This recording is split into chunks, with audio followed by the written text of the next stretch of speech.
So hello everybody, अस्सलाम वालेकुम. This is Iftikhar Ahmad और आज हम पढ़ेंगे एक्सेलरेशन. एक्सेलरेशन के बारे में हर वो चीज जो नीट में पूछ सकता है, जो जेई में पूछ सकता है. स्टार्टिंग से स्टार्ट करेंगे बेसिक थिंग से, then we will slowly move on to the JEE level. Okay, पूरा एक्सेलरेशन पे पीएचडी तक हम कर डालेंगे आज. ओके, तो चलिए स्टार्ट करते हैं. Acceleration. Acceleration. So what is acceleration? Acceleration, देखिए हमें एक फिजिकल क्वांटिटी को डिफाइन करने की जरूरत महसूस हुई इन फिजिक्स में. जब कभी भी एक बॉडी की वेलोसिटी टाइम के साथ चेंज हो रही है तो हमें वहां पर एक चीज, एक फिजिकल क्वांटिटी डिफाइन करना था कि how the velocity of the bike और how the velocity of an object is changing with the time. तो उस चीज को डिफाइन करने के लिए फिजिसिस्ट एक फिजिकल क्वांटिटी को डिफाइन करें. We call it as acceleration. Acceleration वो चीज है जो आपको बताएगा कि एक बॉडी की वेलोसिटी हर सेकंड में कितने अमाउंट से इंक्रीज हो जा रही. इसका फीलिंग ले लीजिए. फॉर एग्जांपल, अगर मैं बोला कि आई हैव अ बाइक जिसको एक्सेलरेशन है 5 metre per second square. 5 metre per second square. इसका ये मतलब है कि उस बाइक की वेलोसिटी जो भी रहेगी, acceleration 5 metre per second square का ये मतलब है कि एवरी सेकंड उस बाइक की वेलोसिटी में 5 मीटर पर सेकंड का इंक्रीमेंट होगा. अगर t इक्वल टू 0 पे उसकी वेलोसिटी 0 थी तो t इक्वल टू 1 सेकंड पे बाइक की वेलोसिटी 5 मीटर पर सेकंड हो जाएगी. 2 सेकंड पे 10 मीटर पर सेकंड, 3 सेकंड पे 15. Likewise it will go on increasing. It means क्या कि उसकी वेलोसिटी इंक्रीज हो रही है every second 5 metre per second से. इसका मतलब उस बाइक के पास एक्सेलरेशन है 5 मीटर पर सेकंड स्क्वायर का. एक्सेलरेशन को हम डिनोट करते हैं a बार से और इसके यूनिट होते हैं metre per second square. Metre per second square. It's a vector quantity. It's a vector quantity. तो चलिए देखते हैं सबसे पहले एवरेज एक्सेलरेशन क्या होता है. Average acceleration. Average acceleration. Average acceleration is total change in velocity upon total time. Total change in velocity को हम v2 माइनस v1 भी लिख सकते हैं divided by t2 minus t1. This is how we write average acceleration. It's a vector quantity. Okay, now see instantaneous acceleration क्या होता है. Instantaneous acceleration. Instantaneous acceleration है जब average acceleration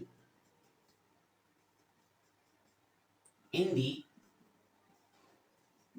time interval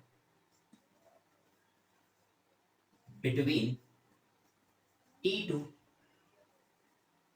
t plus delta t where delta t tends to 0. इसको हम, यानी कि अगर एक body, actually in the previous classes मैंने आपको बताया है कि हाउ हम कैसे किसी भी फिजिकल क्वांटिटी के एवरेज से उसके इंस्टेंटेनियस में जाते हैं. एक्चुअली हम क्या करते हैं, हम टाइम इंटरवल को अगर छोटा करते जाएंगे ना, दो पर्टिकुलर इंस्टेंट के टाइम इंटरवल, दो पर्टिकुलर इंस्टेंट में हम एवरेज वैल्यू कैलकुलेट करते हैं किसी भी फिजिकल क्वांटिटी की.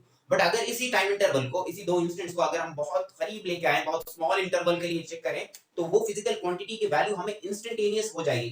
कि जिस वक्त आप उसकी वैल्यू जानना चाह रहे हो, उसी पर्टिकुलर वक्त पे, उसी पर्टिकुलर इंस्टेंट पे you can tell the value of acceleration. Average का मतलब होता है it will take two particular values, जिनके टू पर्टिकुलर टाइम इंस्टेंट्स जिनके बीच में कुछ डिफरेंस होता है कि एक ये 2 सेकंड होगा और एक दूसरा 5 सेकंड या 10 सेकंड. ये एवरेज बताता है. बट इंस्टेंटेनियस का मतलब होता है कि जिस पर्टिकुलर इंस्टेंट पे आपने एक्सेलरेशन जानना चाहा, like 1 second, exactly on 1 second only you should tell the value of acceleration. तो उसको लिए हम ये करते हैं कि जो टाइम इंटरवल होता है उसको छोटा करते हैं. ऑलरेडी मैं प्रीवियस लेक्चर में इसके ताल्लुक से बहुत सारा डिटेल में बात कर रहा हूं कि how we will convert the average physical quantity to instantaneous. हम जस्ट उसके टाइम इंटरवल को छोटा कर देते हैं उसके अंदर. तो यहां पर भी हम वही कर रहे हैं. ये देखिए, ये एवरेज क्वांटिटी है. ओके, एवरेज के अंदर का ये जो टाइम इंटरवल है, same instantaneous is nothing but average. But कैसे, अगर हम इसका जो t से लेके t प्लस डेल्टा t का जो टाइम है, ये जो स्मॉल अमाउंट ऑफ टाइम जो इंक्रीज हो रहा है सेकंड इवेंट में, अगर हम उसको टेंडिंग टू 0 बना देंगे तो वो क्वांटिटी एवरेज से इंस्टेंटेनियस में कन्वर्ट हो जाएगी. इसे हम ऐसे लिख सकते हैं, limit delta t tends to 0 delta v upon delta t. और इसी का मैथमेटिकल रिप्रेजेंटेशन होता है डिफरेंशिएशन से, तो जिसे हम dv by dt से लिखते हैं. This is instantaneous acceleration.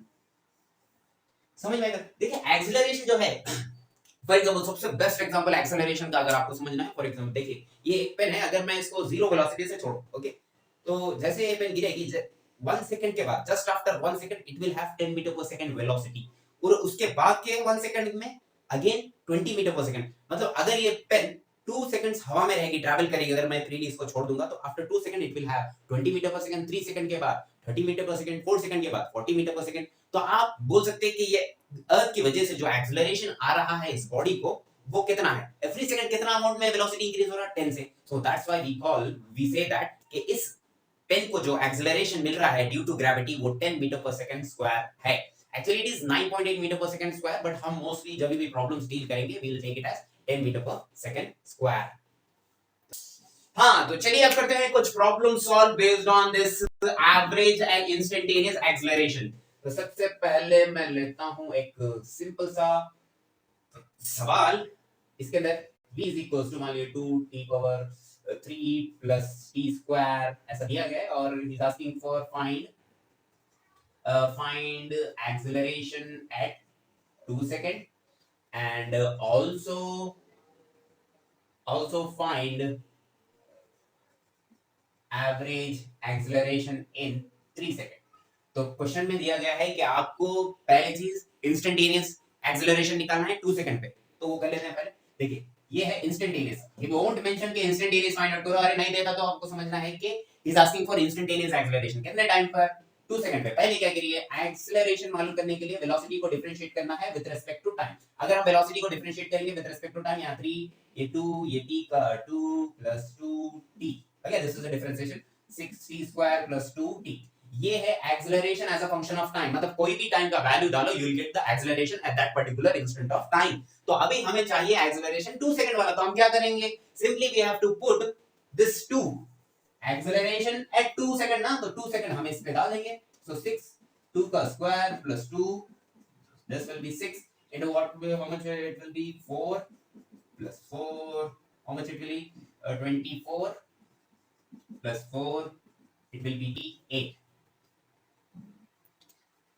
so this many meter per second square instantaneous का मतलब है ये वो एक्सेलरेशन है exactly at 2 सेकंड पर बॉडी के पास कितना एक्सेलरेशन था ये उसका वैल्यू है। अब एवरेज एक्सेलरेशन भी पूछा है इस क्वेश्चन में, find average acceleration in 3 second. 3 second यानी कि पहला जो टाइम है वो है 0, और 3 सेकंड के पहले इंस्टेंट वाली वेलोसिटी मालूम करो, उसको बोलो v1, फाइनल इंस्टेंट वाली वेलोसिटी मालूम करो, उसको बोलो v2, और t1 आपके लिए हो जाएगा 0, t2 आपके लिए हो जाएगा 3, तो you can find out average. तो पहले v1 फाइंड आउट करने हैं, v1 फाइंड आउट करने के लिए एट t इक्वल टू 0 आपको v1 देगा, t इक्वल टू 0 यानी कि t1 फर्स्ट वाला वैल्यू ये t इक्वल टू 0 पे कितनी वेलोसिटी होगी पार्टिकल की, 0 metre per second at t equal to 3 second. Average acceleration in 3 second पूछा, तो फर्स्ट इंस्टेंट 0 होगा और जो दूसरा फाइनल इंस्टेंट जो होगा वो 3 सेकंड होगा। तो 3 सेकंड पे कितनी वेलोसिटी होगी, सो जहां जहां भी 3 है उसको सॉरी वेर जहां जहां भी आपको t है वहां पर आपको 3 डाल देना होगा, 2 3 पावर 3 प्लस 3 का square, it will be 27 plus 9 44 plus 9, it will be 63 metre per second. तो एवरेज निकालने के लिए, एवरेज एक्सेलरेशन निकालने के लिए क्या करना होगा, v2 63 divided by t2 minus t1, 3 minus 0 will be 3, how much it will be, 1s are 21, so average acceleration is 21 metre per second square.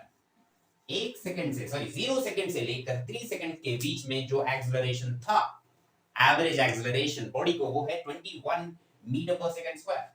चलिए देखते हैं कुछ और प्रॉब्लम्स।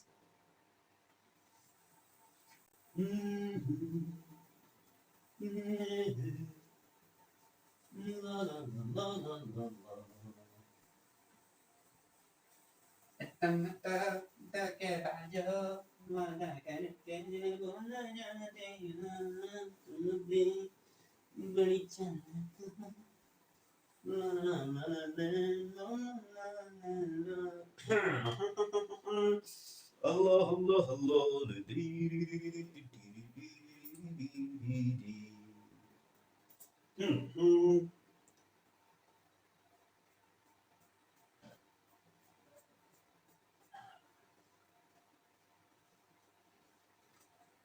हाँ चलिए और कुछ प्रॉब्लम देखते हैं।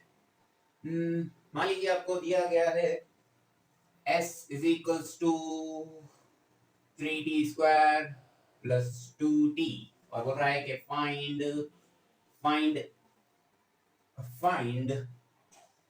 Acceleration at 2 second. How will you do it? Acceleration के लिए वेलोसिटी का होना जरूरी है और वेलोसिटी आएगी कैसे? इस वेलोसिटी को लाएंगे हम s को डिफरेंशिएट करके with respect to time. s को डिफरेंशिएट करो with respect to time 60 plus 2 ये है वेलोसिटी। नाउ वेलोसिटी को फिर से अगर हम डिफरेंशिएट करेंगे तो you will get acceleration, it will be 6 metre per second square. So यहाँ पर एक्सेलरेशन कांस्टेंट है बॉडी का, it does not depend on time. अगर क्वेश्चन में यहाँ पर देखिए क्वेश्चन में बोला है कि एक्सेलरेशन एट 2 सेकंड, इसका कोई मीनिंग नहीं है, एक्सेलरेशन टाइम पे डिपेंड ही नहीं कर रहा है एक्सेलरेशन। हाँ चलिए देखते हैं नेक्स्ट क्वेश्चन। इस क्वेश्चन में दिया गया है s is equals to t power 3 minus 2t और बोल रहा है कि find acceleration when the body is at rest। Acceleration चाहिए। एक्सेलरेशन कौन से टाइम वाला? एक्सेलरेशन वो टाइम वाला जब बॉडी के पास जीरो वेलोसिटी है। चलिए देखते हैं इसको कैसे करना है। एक्सेलरेशन फाइंड आउट करने के लिए हमारे पास फार्मूला है, वेलोसिटी का अगर हम डिफरेंशिएशन कर देंगे विद रिस्पेक्ट टू टाइम तब हमारा एक्सेलरेशन आ जाएगा। बट वेलोसिटी है कहां? यहां पर वेलोसिटी तो नहीं दिया गया है, यहां पर तो डिस्प्लेसमेंट दिया। But in the last class we have studied velocity निकालेंगे हम s से। s को डिफरेंशिएट करो with respect to time, you will get velocity, it will be 3t square - 2। ये है पार्टिकल की वेलोसिटी। एक्सेलरेशन निकालिए, एक्सेलरेशन कैसा करना है? फिर इसका differentiation with respect to time, it will be 6t, it will be 60। ये है acceleration as a function of time. मतलब t का जो भी वैल्यू डालोगे आप उस पर्टिकुलर वैल्यू उस पर्टिकुलर टाइम पे एक्सेलरेशन कितना है बॉडी को वो आपको आएगा। बट क्वेश्चन में क्या पूछ रहा है? Find the acceleration when the body is at rest.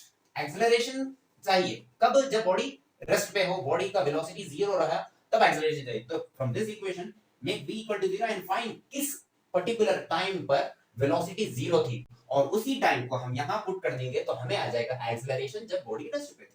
So it will हमें 3t स्क्वायर - 2, तो 2 इधर आएगा 2 और ये 3 इधर, ये t and this will be root. So this is the time when the body is at rest. ये वो टाइम है जब बॉडी रेस्ट पे है। तो अगर इसी टाइम का वैल्यू हम एक्सेलरेशन में पुट कर देंगे तो एक्सेलरेशन उस टाइम का एक्सेलरेशन आ जाएगा जब बॉडी रेस्ट पे है।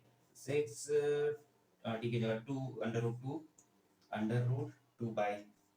This is the acceleration when the body is at rest. चलिए और कुछ प्रॉब्लम्स, थोड़ा सा और क्लैरिटी इसमें। अगर मैं मान लीजिए अगर मैं डिस्प्लेसमेंट को वेक्टर फॉर्म में दिया तो कैसे करना देखते हैं। मैं डिस्प्लेसमेंट को आपको वेक्टर फॉर्म में दूंगा और इसमें आपको फाइंड आउट करना होगा वेलोसिटी, एक्सेलरेशन एंड हम इस केस में स्पीड भी मालूम करेंगे। चलिए देखते हैं कैसे करना है। मान लीजिए मैं वेलोसिटी वेक्टर फॉर्म में दिया, मतलब आई कैप जे कैप के टर्म में, तो how to deal in this kind of situations, let's सी।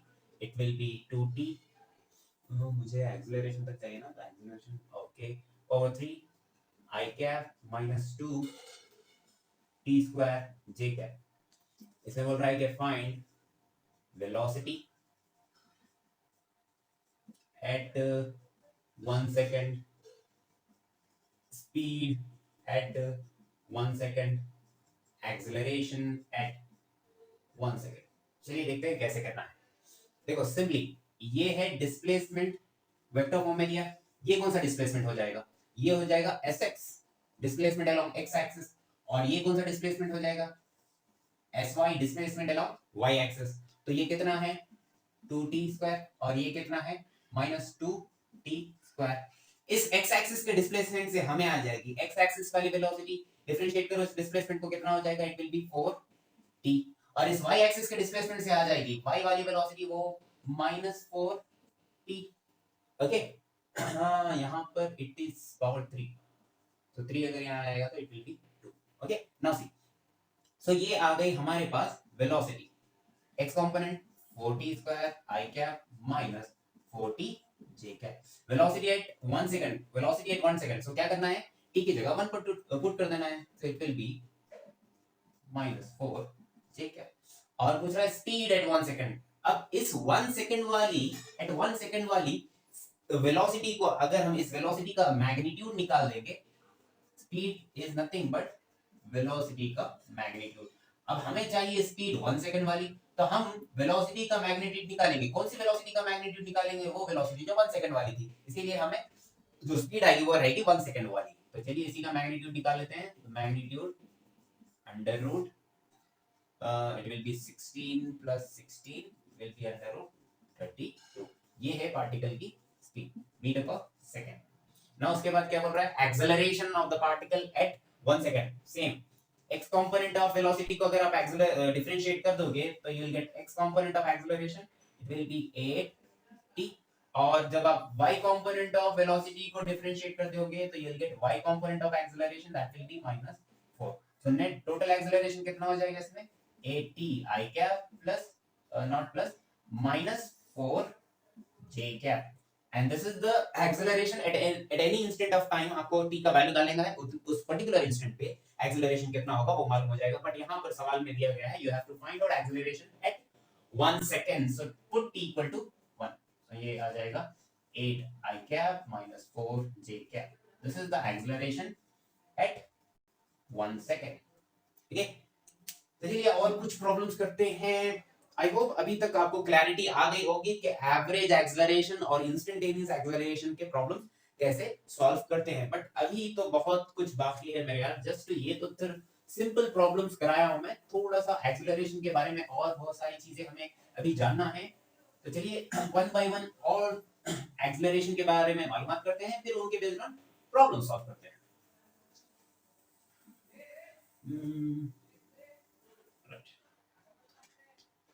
ठीक है, acceleration is equals to dv by dt। ठीक है, अगर आपको velocity as a function of time दिया है, दिस इज गिवन, तो आप एक्सेलरेशन फाइंड आउट कर रहे थे। अगर मैं आपको गिवन क्या दूं, मान लीजिए मैं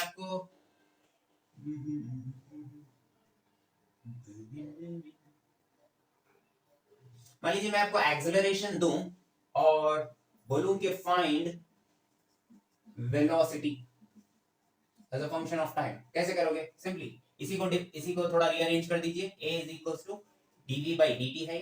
so if you send this dt here, it will B dv। Integrate करोगे तो dv is equals to integration a dt। ये रहेगा t1 टाइम से t2 टाइम तक, ये रहेगा initial velocity to final velocity. तो यहां पे जाएगा v minus u is equals to integration t1 to t2 a dt। ये t1 टाइम पे इनिशियल वेलोसिटी और फाइनल टाइम पे final velocity. This is the formula for finding velocity when acceleration is given as a function of time. तो अगर इसके अंदर initial velocity कुछ mention कर ऑब्जेक्ट की, so you have to put that initial velocity here, and this is going to be the final velocity। this is initial velocity and this is final। okay, now a problem at 2 second। initial velocity is given, initial velocity is 2i plus 3 j cap। चलिए देखते हैं कैसा करना है। अभी it's reverse. Okay, आपको उल्टा करना है। अभी तक हम डिफरेंशिएशन कर रहे थे, अब हमें इंटीग्रेशन करना होगा। ओके, कैसे करना है? यहाँ पर we have the formula final velocity minus initial velocity is equals to integration t1 to t2 a dt। Okay, हमें फाइनल वेलोसिटी मालूम करना है एट 2 सेकंड। ओके, तो यहाँ पर हम initial velocity is given, what is that? 2i minus 3 j cap, ये minus में मल्टीप्लाई कर दिया। Okay, now acceleration from 0 to 2 at 2 second, the initial time is going to be 0। okay, now put the value of acceleration, it is 3t i cap plus 2t j cap dt। Separate इसका integration करेंगे और separate integration इसका करेंगे। Integration by parts we will do. 2i minus 3j is equals to, it will be 3 तो constant है, t का integration t square by 2 and the limits are from 0 to 2 i cap plus 2 constant है, t का t square by 2, the limits are from 0 to 2 j cap। so it will be 3 4 by 2 I cap, upper limit minus lower limit is 0, it will be 2 4 by 2 j cap 2 1s are 2 2s are, it will be 6 I cap, it will be plus 4 j cap. Now send this I cap and j cap that side, you'll get the final velocity at 2 second 6I plus 2j, plus 2I plus 4j plus 3j. It will be 8I cap and it will be plus 7j cap. This is the velocity at 2 second, the final velocity. This is how you will do. और मान लीजिए अगर आपको इसके अंदर ऐसा पूछता है and also find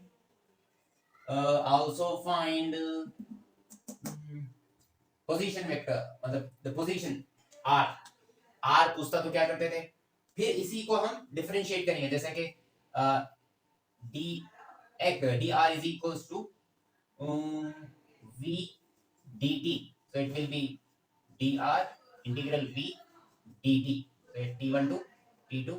और अगर आपको डिस्प्लेसमेंट जो भी आपको आ रहा है, अगर आपको इस डिस्प्लेसमेंट को एट 2 सेकंड 3 सेकंड जो भी वैल्यू पुट करना है वो पुट कर सकते हैं आप 0 to 2.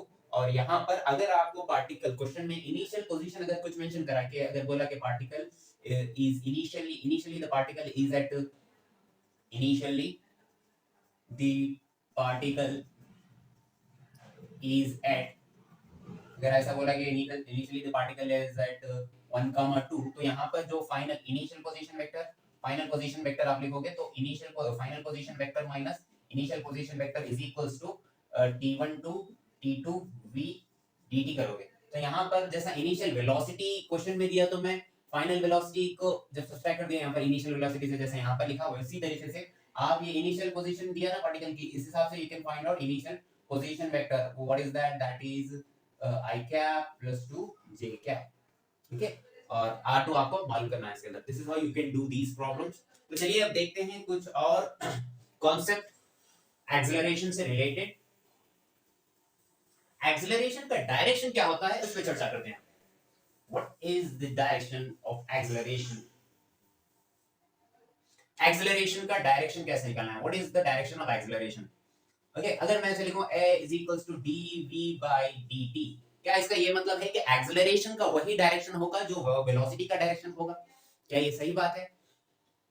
हाँ, थोड़ी बहुत सही बात है, बट नॉट ऑलवेज. ऐसा हमेशा ट्रू हो ये जरूरी नहीं है. देखिए फर्स्ट, अगर मान लो पार्टिकल स्ट्रेट लाइन में मूव हो रहा है विद वेलोसिटी v, ओके, तो एक्सेलरेशन भी यही डायरेक्शन में रहेगा जिस डायरेक्शन में वेलोसिटी होगी. बट ये सिर्फ लीनियर मोशन के लिए ट्रू होगा. मान लीजिए फॉर एग्जांपल एक बॉडी ऐसे मूव हो रही है पैराबोला प्रोजेक्टाइल मोशन में, ओके, ठीक है, पार्टिकल की एट एनी इंस्टेंट अगर वेलोसिटी लूंगा मैं तो वो वेलोसिटी ये डायरेक्शन में होगी, बट एक्सेलरेशन हमेशा डाउनवर्ड रहेगा. देखिए यहाँ अगर पार्टिकल है तो एक्सेलरेशन ड्यू टू ग्रेविटी हमेशा डाउनवर्ड होगा, बट वेलोसिटी है. तो क्या यहाँ पर आप जो बात बोल रहे हो क्या वो यहाँ पर अप्लाई हो रही है कि वेलोसिटी का जो डायरेक्शन होगा एक्सेलरेशन उसी डायरेक्शन में आएगा? नहीं, ऐसा जरूरी नहीं है. ऐसा होना हमेशा जरूरी नहीं है. एक्सेलरेशन का डायरेक्शन आएगा उस डायरेक्शन में जहां पर चेंज इन वेलोसिटी होती है. चेंज इन वेलोसिटी का जो डायरेक्शन है वहां पर एक्सेलरेशन आएगा, ना कि वेलोसिटी के along. A is along delta v, not v. Change in velocity के डायरेक्शन में आपको एक्सेलरेशन आएगा. उसका और एक एग्जांपल अगर हम देखें तो सर्कुलर मोशन में देखिए पार्टिकल की वेलोसिटी इस पर्टिकुलर इंस्टेंट में, ये मान लीजिए इनिशियल वेलोसिटी यहाँ है, थोड़ी दूर के बाद पार्टिकल यहाँ पर आएगा और it is moving like this. Okay, तो चेंज इन वेलोसिटी अगर हमें निकालना है तो हम करेंगे v2 minus v1. so v2 vector, this is my v2 vector और v1 vector is this. So v2 तो वैसे रहेगा, माइनस v1 करना है तो अगर मैं इस v1 को उल्टा कर दूं, जब हम वेक्टर्स पढ़ेंगे तब सारी डिटेल में पढ़ेंगे. मान लीजिए आप इस v1 को फ्लिप कर दिए तो तब जब मैं इन दोनों का रिजल्टेंट निकालूंगा, ये v2 है और ये माइनस v1 है, ये माइनस v1 है. ओके, तो इनका जब रिजल्टेंट निकालूंगा तो कुछ ये डायरेक्शन में आएगा और वही होगा acceleration.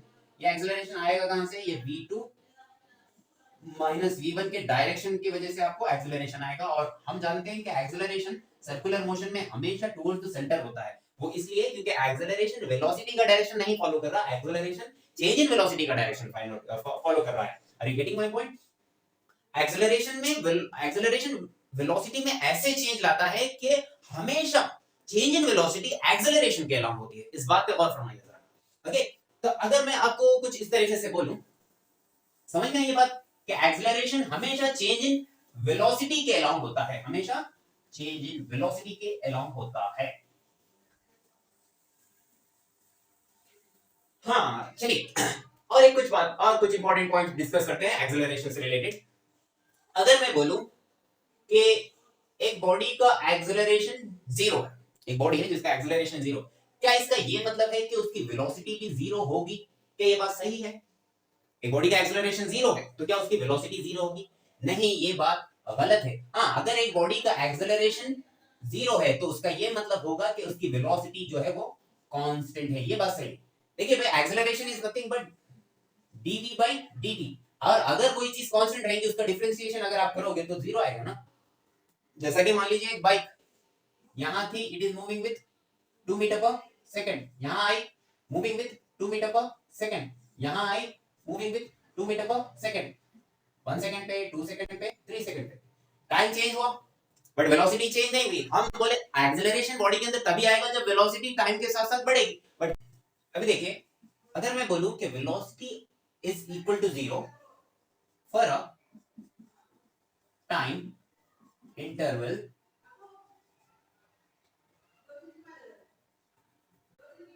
For a time interval, क्या इसका ये मतलब है कि एक्सेलरेशन भी इक्वल टू जीरो रहेगा?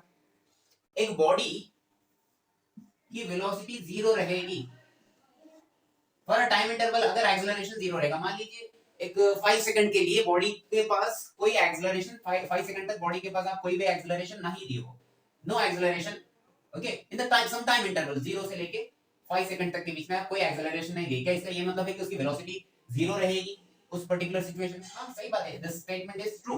When velocity is zero for a time interval, मतलब acceleration is equal to zero, that is true. If I say कि velocity is equal to zero for a instant, क्या इसका ये मतलब है कि एक्सेलरेशन जीरो है? क्या ये सही होगा ऐसा बोलना कि velocity is equal to zero एक पर्टिकुलर इंस्टेंट पे, नो अदर टाइम, एक पर्टिकुलर एग्जैक्टली 2 सेकंड या 3 सेकंड की बात हो रही है यहाँ पर, एक पर्टिकुलर इंस्टेंट, तो क्या इसका ये मतलब है कि एक्सेलरेशन जीरो रहेगा इसी वजह से वो वेलोसिटी जीरो है उस पर? नहीं, ये बात गलत होगी इसके अंदर। सी, ऐसे बहुत सारे केसेस है जहां पर पार्टिकल के ऊपर तो एक्सेलरेशन एक्ट हो रहा है बट एक एनी पर्टिकुलर इंस्टेंट उसके पास जीरो वेलोसिटी होगी। फॉर एग्जांपल देखिए, अगर मैं जब इस पेन को ऊपर थ्रो करूंगा, ओके, द पेन इस, ये जो पूरा जो भी मोशन हुआ पूरा पेन का, ये कांस्टेंट एक्सेलरेशन के अंदर हुआ, acceleration due to gravity. But जब मैं पेन को ऐसा ऊपर फेंका तो पेन वापस नीचे आई, मतलब नीचे कब आएगी? मैक्सिमम हाइट की इसकी वेलोसिटी जब जीरो हो जाएगी। तो देखिए, एक ऐसा इंस्टेंट है यहाँ पर जहां पर इसकी वेलोसिटी तो जीरो है, कब? जब इसके ऊपर एक्सेलरेशन भी एक्ट हो रहा है। तो क्या velocity equal to zero for instant of time acceleration is equal to zero? नहीं, ये बात गलत है। एक्सेलरेशन भी होगा, जैसा कि फॉर एग्जांपल ये सिचुएशन अभी बोला, तो ये पर्टिकुलर इंस्टेंट पे वेलोसिटी तो जीरो रहती but acceleration is not equal to zero. Getting my point? और दूसरा एग्जांपल देखिए, मान लीजिए आपके पास आपकी जो कार है, it is about to move, अभी मूव होने वाली है। Initially you will put some acceleration, acceleration will be there not equal to zero, but initial velocity इसकी जीरो होती है। तो ऐसे केसेस, यस, ये जो स्टेटमेंट मैं बोला, velocity is equal to zero for a time instant, acceleration is equal to zero, ये बात गलत है, ऐसा नहीं हो सकता, क्योंकि वेलोसिटी जीरो रहने के बावजूद एक्सेलरेशन कुछ होता है, बट फॉर अ पर्टिकुलर, एक पर्टिकुलर टाइम की बात कर रहा हूं मैं, एग्जैक्टली एट 1 सेकंड और 2 सेकंड, बट कुछ टाइम इंटरवल की जब आप बात करते हैं तो वो स्टेटमेंट सही होगा। Getting my point? Right. Problems के अंदर देखिए, आपके पास तीन चीजें हैं, position as a function of time, velocity as a function of time and acceleration as a function of time, okay? इसमें से कोई एक भी देके आपको कोई दो चीजों के बारे में पूछ सकता है। फॉर एग्जांपल मान लीजिए आपके पास है कितने सारे, position as a function of time, velocity as a function of time, acceleration as a function of time. अगर कोई एक भी दिया तो हमें दूसरे दो कैसे कैलकुलेट करना है वो आना चाहिए। लाइक फॉर एग्जांपल, अगर आपको position as a function of time दे दिया तो आप एक्सेलरेशन, आप वेलोसिटी कैसे निकालोगे? वेलोसिटी कैसे निकालोगे? Velocity as a function of time कैसे निकालोगे? आप वन टाइम डिफरेंशिएट करोगे, वन टाइम डिफरेंशिएट करोगे। अगर इसी से आपको एक्सेलरेशन निकालना है तो आप क्या करोगे? आप टू टाइम डिफरेंशिएट करोगे। मान लीजिए आपके पास velocity as a function of time दे दिया, इसके थ्रू आप position as a function of time कैसे मालूम करोगे? आप वन टाइम इंटीग्रेट करोगे। क्या करोगे? वन टाइम इंटीग्रेट करोगे। और इससे not one time, yes, one time integrate करोगे। और अगर आपको वेलोसिटी दे दिया और आपको acceleration as a function of time मालूम करना है तो वन टाइम आप डिफरेंशिएट करोगे। अगर आपके पास एक्सेलरेशन दे दिया तो उससे velocity as a function of time कैसे मालूम करोगे, वन टाइम इंटीग्रेट करोगे, और position as a function of time कैसे मालूम करोगे, टू टाइम इंटीग्रेट करोगे। हाँ, इसके लिए इसको मालूम करने के लिए अगर उसको इनिशियल पोजीशन मान लीजिए, इनिशियल पोजीशन यानी x1 का y1 दे दिया, और इनिशियल वेलोसिटी u देना जरूरी है, u भी हो जाएगा मान लीजिए x i cap plus y j cap. हाँ, अगर ऐसा दिया हो इनिशियल पोजीशन और इनिशियल वेलोसिटी तो आप फाइनल वेलोसिटी और फाइनल पोजीशन ऐसे मालूम कर सकोगे। ओके, टोटल कितने हैं, तीन चीजें हैं, पोजीशन, वेलोसिटी एंड एक्सेलरेशन। कोई एक भी दिया तो हमें ये दूसरे दो कैलकुलेट करना आना चाहिए। कैसे करोगे, किसी सिचुएशन में हम इंटीग्रेशन अप्लाई करेंगे, किसी सिचुएशन में हम डिफरेंशिएशन अप्लाई करेंगे। कभी एक बार इंटीग्रेशन से काम बन जाएगा, कभी दो बार इंटीग्रेशन से काम बनेगा, कभी एक बार डिफरेंशिएशन करने से हो जाएगा, कभी दो बार डिफरेंशिएशन करना पड़ेगा। This is how the whole idea. Okay, ये आना चाहिए आपको। तो चलिए देखते हैं और किस किस टाइप का एक्सेलरेशन का पता होना हमारे लिए जरूरी होगा। मान लीजिए फॉर एग्जांपल मेरे पास एक पार्टिकल है जिसकी वेलोसिटी ये डायरेक्शन में है, और उस पार्टिकल पे लगने वाला एक्सेलरेशन ये डायरेक्शन में है, और इन दोनों के बीच में एंगल थीटा है। ओके, ठीक है, राइट।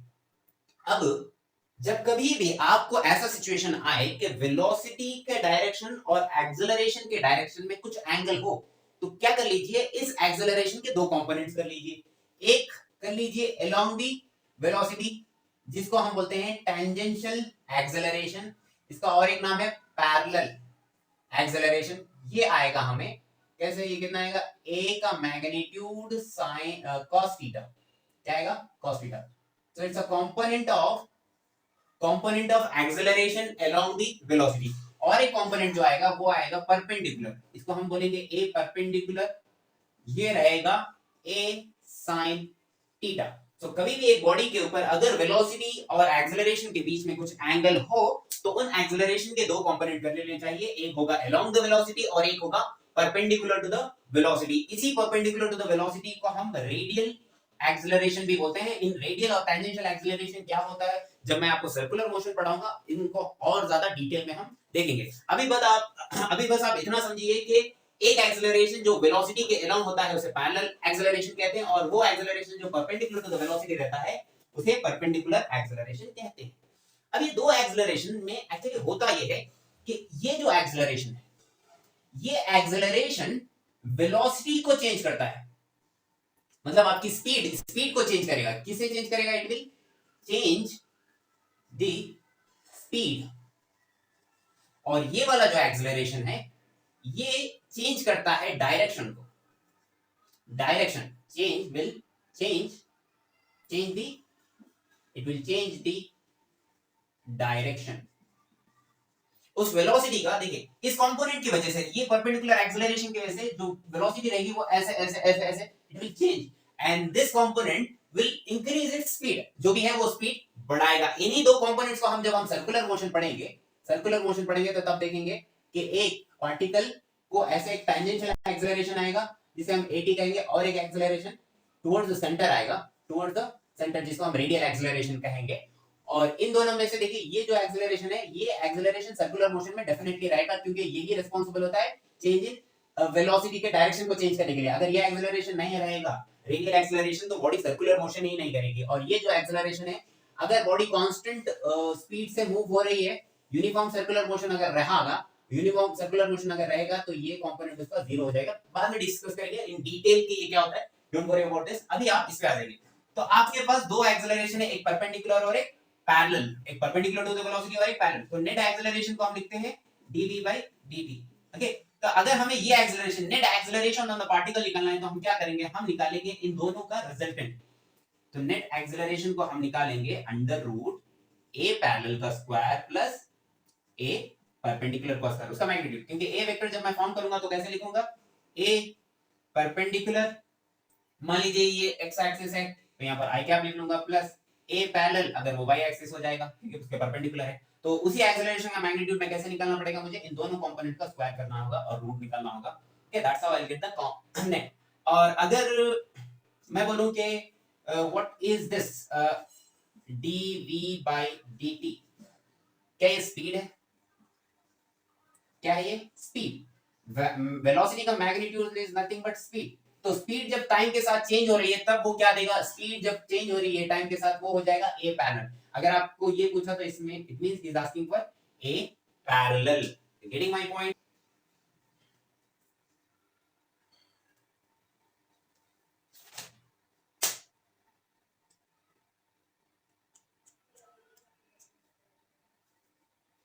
तो एक्सेलरेशन दो होते हैं, एक वो जो वेलोसिटी का डायरेक्शन चेंज करे और एक वो जो वेलोसिटी का मैग्नीट्यूड चेंज करे, बढ़ा भी सकता है घटा भी सकता है।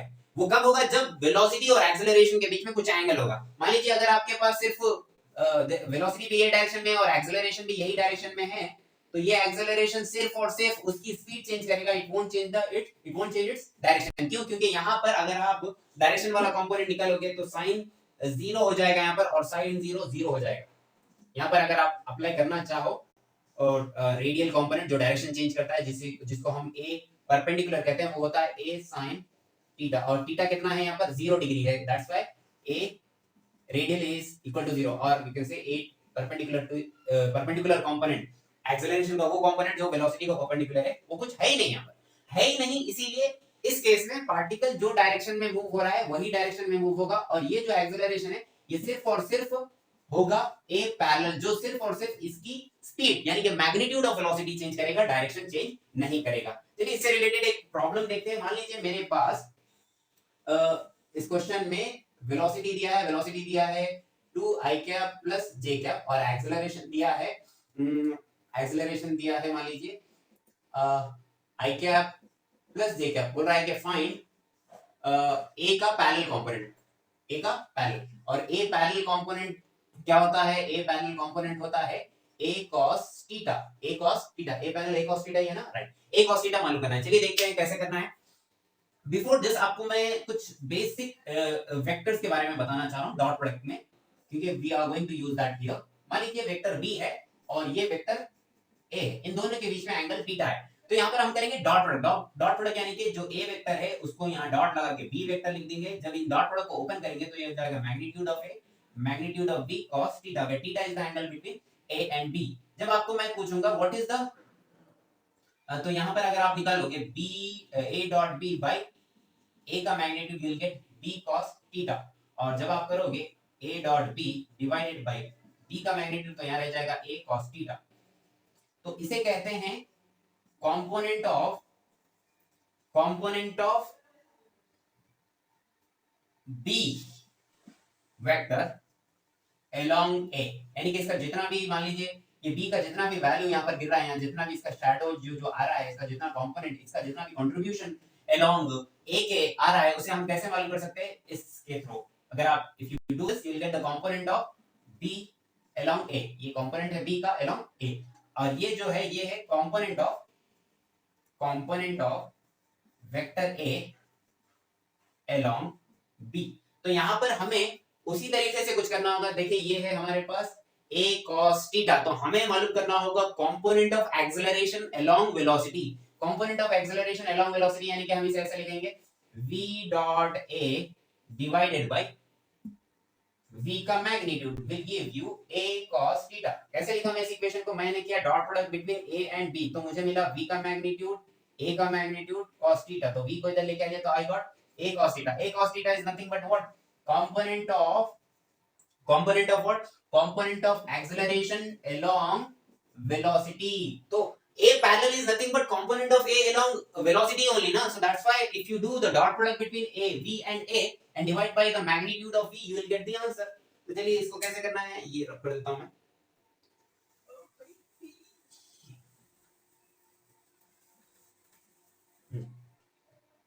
इन दोनों का डॉट प्रोडक्ट करना है, b और a का डॉट प्रोडक्ट करें और divided by magnitude of velocity. If you do तो you will get a cos theta, और जिसको हम कहते हैं a पैरेलल, वही मालूम करना है हमें a पैरेलल। तो चलिए डॉट प्रोडक्ट करते हैं। डॉट प्रोडक्ट करने के लिए i डॉट i 1 होता है, j डॉट j 1 होता है, k डॉट k 1 होता है, and all other combinations are 0।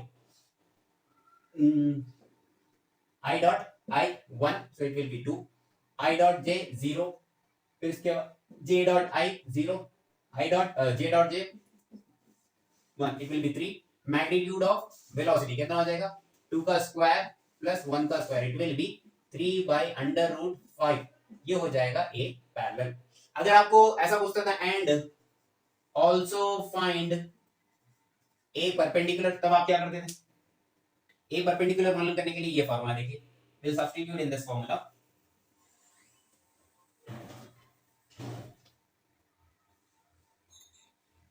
A perpendicular भी अगर आपको मालूम करना है तो कैसे मालूम करोगे आप ए परपेंडिकुलर